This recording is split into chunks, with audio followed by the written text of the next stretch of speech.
my booktube, I wanted to do a mid-month check-in instead of waiting till the end of the month and like bombarding you with everything, or having to like pick and choose what I've read, because I tend to read, more than 10 books, so I don't want to make the videos too long. I would ideally, I feel like I'm always saying this, going back to weekly wrap-ups.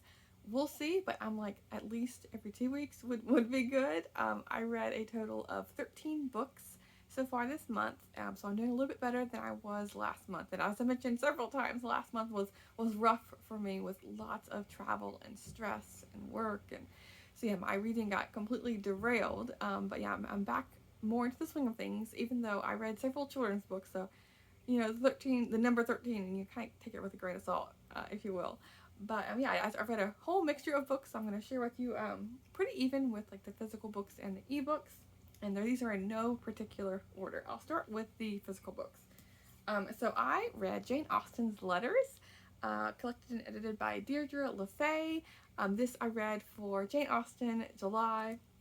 I will probably be referencing this readathon throughout this month. It's one of my favorite readathons to participate in. And I've read several of her biographies of Jane Austen. I'm currently reading one right now, which is kind of like a trivia thing. But this was her letters. I've never read any letter collection at all by Jane Austen, just what's referenced, in a couple quotes in biographies. And she wrote mostly to her sister Cassandra, and it was really interesting to see, because I read biographies, and so you get an insight into her life. But with this, you get her own words that aren't, her classic novels. And so I really liked that perspective. I will say though, I feel like the collected edition probably wasn't for me. It was like, I feel like, a more selected one I think would be better for me, just so you can get like the more important letters. This is the entire letter collection, so it's, there's a lot in here. There's tons and tons of notes in the back. There's a whole index of who the people are. I feel like for me to read this, to get more out of it, I would want to read a biography before going into this. I couldn't remember all the different, personalities in here. I was going to say characters, but you know what I mean. But yeah, there's so many notes in here. So this is something I'm probably going to be returning to. But yeah, I liked it enough. It just went on for quite a bit, which, you can expect that from a complete letter collection. I have read, authors in the past, like their letter collections, and it's the same thing. Or I feel like I have to just be completely enamored and want to know every little thing about the author to fully get, the full enjoyment of the book. Switching gears, I read a children's book. This is the winner of the Edgar Allan Poe Award, Megan's Island by Willow Davis Roberts. And this had a little bit of creepy vibes, because two children, Megan and the brother, I can never remember a character's name. I'm just gonna say, yeah, the two siblings, they are kind of like on the run unexpectedly. They don't know why. Their mom was watching the news, drops a salad bowl, and okay, we have to pack up and we're leaving tonight. And the kids have no idea why. And they go to stay with their grandfather, that's on a lake out in the middle of nowhere. And while they're there, like fishy things start happening. There's an island in the lake that the kids are constantly escaping to, and they have to like kind of like live out on the island off and on to escape the bad guys. And the grandfather's like putting up a flag, a different color flag, letting them know we know what's going on the mainland. There's a lot going on in this story, but I did like the spooky vibes of it. I read Pauline, A New Beginning on Whidbey Island by Avis Rector. I actually got this at a little free library when I was in Whidbey Island. That's on the Puget Sound, in the Seattle area in Washington. And I love, the island is just absolutely gorgeous. I loved it. And this is all about Pauline, who she is moving from the Midwest to Washington. And this is kind of like the settling of the island in a way. It takes place back in the 1930s, and they're building a bridge to connect two different islands. It's like they're farming, and they are living in this little like rundown shack that they're fixing up, and things happen. And it's a very slow-paced book, although, you're getting the full, story of the island itself. It's very much a day-to-day, what they're doing in that moment. I can tell, like, this is, I think it's like a independently published book, and I can kind of, like, the writing isn't the best. It's enough to carry you through, but there's nothing there's no like dramatic moments. I feel like there is dramatic moments in here, but like just how it's written, it's not the best told story, I will say. But yeah, happy to have read that, and like I feel like I want to go back to that island and visit again. Let's see here. I read The Collector by K.R. Alexander. I feel like, you know, I was in a mood with reading these like children's like horror or spooky stories, and this was kind of creepy for sure. This is about Josie, who is like kind of like this one, where this one's staying with the grandfather, and this one they're staying with the grandmother, because her mom lost her job, and so she moves in with the grandmother, who you at first think she might have like Alzheimer's or dementia, because she's acting off, telling the kids as soon as they arrive. The rules are never leave your windows open after dark, no dolls in the house, and never ever go in the woods by the house. And that's because there's a witch living in the woods, and that's not exactly a spoiler, it's like from the very beginning. And at first, you know, you're not really, is this a witch? Is this like, you know, I always like think with these kind of books, is it actual fantasy, or is this like, you know, the kid's imagination running wild, or in this case, the grandmother's imagination running wild? But yeah, this did, it was pretty spooky, and if I was a kid for sure, this was what kept me up at night, and just the cover alone is something. Okay, oh, the next one I got from a little free library, and this is Go Ducks by Amy Ariel. And I just literally saw the cover and picked it up. I tend to do that with little free library books. I don't, you know, do too much in-depth searching before I grab it, because I was getting rid of 2 big bags of books, and so I got a couple books in exchange. But this, I thought it was like some kind of comic book, but it's a children's picture book, and it's all about the different stadiums and libraries and whatnot that are at the university. And so there's all like, everyone's always in like the green with the yellow O, and you see this all over if you're driving around Oregon, anywhere, even, you know, even in Portland, where, because the school is in Eugene, Oregon, which is in the middle of the state. But it always ends with like Go Ducks, every single page. So yeah, this is just more for like I feel like this is more for like parents to read to their children if the parents went to the school, or they want their kids to go to the school, something like that. This is just, there was nothing to the story at all for me. Okay, then I read The Sunlit Man by Brandon Sanderson, and it has like this like the black end papers, and it really, it's fully like illustrated with lots of pictures and things. And I didn't know anything about this story before I read it. I have all 4 of his, like, Brandon Sanderson had this not GoFundMe, this kind of like, I can't remember what it's called, like a campaign thing where he was publishing books outside of his normal publisher. And I feel like most people who read Brandon Sanderson know exactly what I'm talking about, but like, I think he made like records for selling, you know, like one of the biggest campaigns for this, because like millions of people I think signed up for it, and I was one of them. So I got all 4 of his like secret project books, because back in 2020 when COVID was happening, and Brandon Sanderson does a lot of tours, of course, you know, during that year he wasn't, and so he was staying at home, so he wrote these 4 books in addition to all the other books he writes, because he publishes so many books. They're all, you know, like 500 pages plus. It's just completely remarkable to me.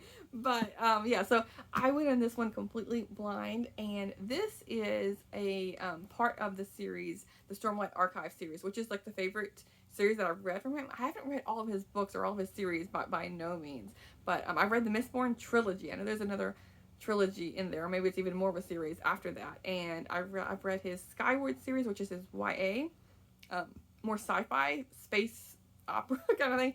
And then I read the Stormlight Archive, and this is following that, following a character that you meet in, I think, book 1 for sure. But yeah, so it was interesting, because this had speaking of sci-fi, this had a big mix of sci-fi and fantasy, because you're on a new planet. It's like a smaller planet, and there is the sun can kill you, like, without a doubt. If it touches you at all, you're gonna die. And so it's a small planet, so they're constantly, like, the people living here are constantly like running around, running away from the sun to escape it. So that was very interesting. And each page at the very bottom, the number is a half sun, half moon, whatever. And so that plays in exactly with this story. And so I feel like the book was like well crafted. And I did have no idea what to expect from it, but yeah, I highly enjoyed this one. Especially because like the last one I tried to read from it, The Secret Projects, was Tress. That one, Tress of the Emerald Sea, I still need to go back to. I've tried it multiple times, but like the humor of it, it's throwing me off. But yeah, this was a good surprise for me. And then something that's not a surprise at all is another like pretty illustrated book. I reread after like 10 years or more the Harry Potter and the Sorcerer's Stone by J.K. Rowling. That I feel like needs no introduction at all. But I had this pretty edition sitting on my shelves, and I got this book when it came out. What was it, 2015. Yeah, that was the last time I read the series, and so actually rereading this prompted me to buy the rest of the Jim Kay illustrated edition. So I have now books 1 through 5. So I'm going to be slowly making my way through this series throughout the summer. Okay, now switching over to ebooks. A book I finished just yesterday was Miss Julia to the Rescue by Anne B. Ross. And I should have looked up what number this is in the series. Not that it matters, but I'm somewhere in the middle. I think 9 or 10, something like that. But this is following Miss Julia, who is very prim and proper, and she has just the right clothes and for each event, and she always has her pocketbook with her, but she never has her cell phone, that kind of thing. And she reads like someone from the 1950s or something like that, but it's taking place current day, which I didn't realize at first. It took me like to books like 2 or 3 or 4, something like that, for me to realize, oh, this is actually current day, when they were mentioning like cell phones and computers, because before that I for sure thought it was like 40s or 50s. But yeah, so she's very prim and proper, but she's always getting pulled in to making her life turn all sorts of ups and down, all up and down. And so this one is following someone who one of her friends is missing, and she has no idea why. And then but when they find out what's going on, she ends up being the one that has the resources and the time to go help them. And so she goes off to the wild woods of West Virginia. And there's when she goes to a church, a local church, I was like, oh no, is this gonna go there? And yeah, it does.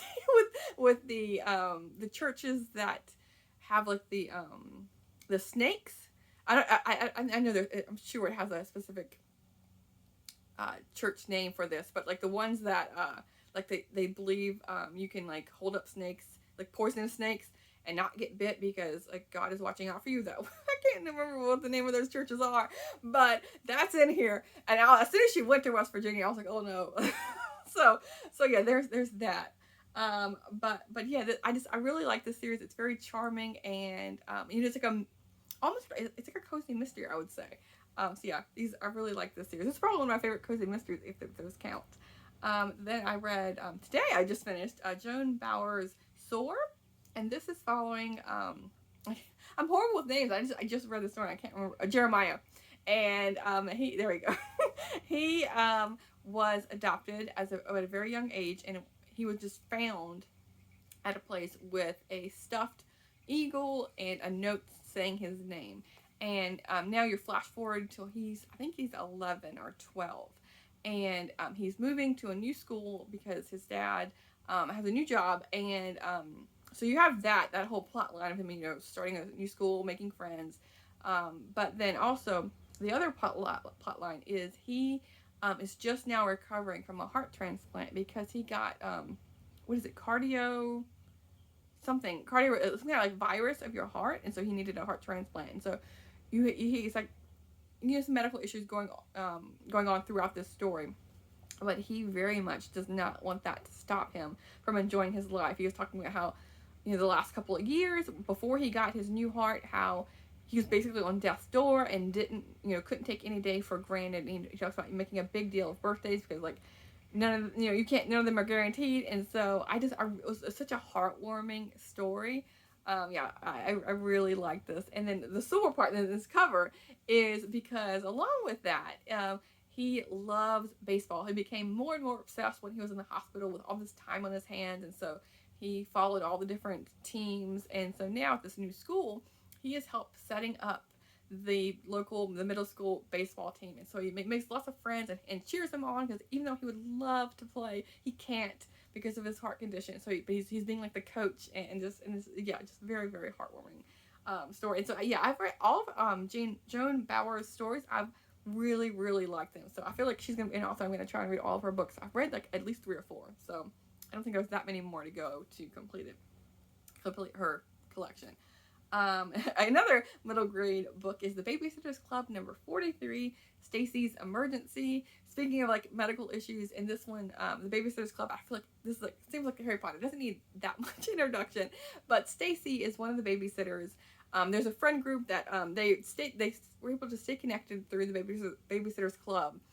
And Stacey is one who's from New York and loves to shop and she knows how to dress, but she has diabetes. And in this one, her diabetes like ramp up to where she gets very sick and needs to be in the hospital. And the very beginning, I was like, oh no, because she has like type 1 diabetes, and she's very good and very strict with her diet, because she has to be. But it opens up with her like craving chocolate and sneaking chocolate and cookies and things like that. I was like, oh no, this is not going to end well, But and it talks about that wasn't her. How badly sick she got wasn't from that. That was like a kind of like a side effect of her sickness. So at least she wasn't like sabotaging herself.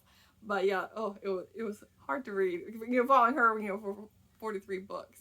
Let's see. And another middle grade is The Letter, the Witch, and the Ring by John Bel Ayres. This is book 3 in the Louis Barnevelt series. And but this one, it doesn't follow Louis Barnevelt. The main character is Rose Rita.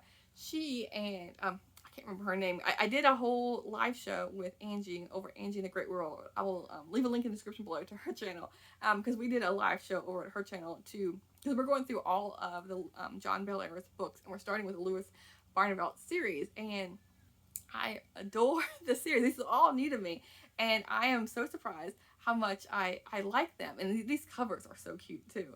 But anyway, in this story, I'm going to the wilds of Upper Michigan, and just the setting alone I really liked. And there's always like a mystery and some like fantasy elements in there, and just the vibes he create and the characters.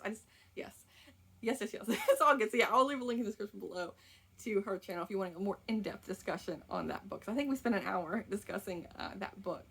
And then, let's see, the last book I have here is Rooftoppers by Catherine Rundell. This is another middle grade story. This one I didn't like as much because the tone of the story took me out of it a bit. Because the main character came off as kind of preachy to the reader. This is about a young girl who was found, I think, floating in a river in a cello, if I remember the beginning of that. And so she's on a mission in this story to find out about her mother.